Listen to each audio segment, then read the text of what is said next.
Okay, if you're watching the show last Sunday, I said that I personally try to avoid Florida as much as I can. I took some heat on social media for that, most of it coming from Floridians, I assume. Let me be clear. It's not the people of Florida with whom I have any beef whatsoever. It's those in power who introduce and then sign oppressive laws that inflict pain on portions of the state's population.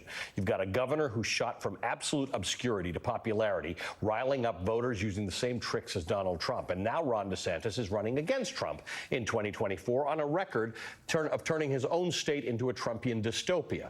Here's some of what this alternative to Donald Trump has already done. Mid-pandemic, DeSantis appointed a known critic of the COVID-19 vaccine as the Surgeon General of the state. Soon after, DeSantis signed a bill banning both mask requirements in schools and employer-issued vaccine mandates. In April, DeSantis signed a draconian bill that bans most abortions after 6 weeks, which is so early that many women don't even know they're pregnant yet. He's pushed a series of measures allowing parents to override educators and challenge or ban books in classrooms and libraries. DeSantis signed the notorious Don't Say Gay bill last March, banning teachers from teaching or discussing sexual orientation or gender identity in the classroom. That Don't Say Gay bill triggered an all-out war with Disney, from which DeSantis is not backing down.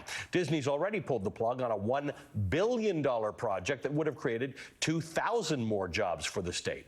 Just last month, he signed a slew of anti-LGBTQ laws that ban gender-affirming care for minors, that target drag shows, restrict the discussion of personal pronouns in schools, and force people to use certain bathrooms. DeSantis also created an election police force to investigate and crack down on virtually non-existent voter fraud. Last summer, law enforcement arrested 20 people who'd been incarcerated on felonies and voted in the 2020 election after they're released.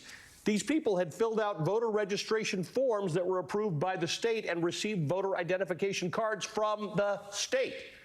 And now Florida lawmakers just signed off on a budget that includes $1.4 million for an election investigations office. DeSantis is also taking aim at voter registration.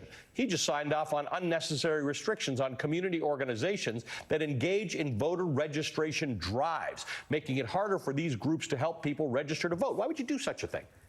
But don't worry. He's managed to sneak in a law that ensures that he can run for president without resigning his seat as governor, because to change laws so you can preserve and assume power is what people do these days.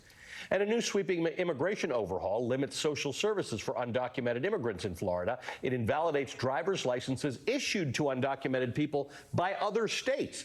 And it requires that hospitals that accept Medicaid have to ask a patient for their immigration status. Can you imagine going to an emergency room and having to first prove your immigration status? This is not normal, but it is America in 2023, and it might be what America looks like in 2024.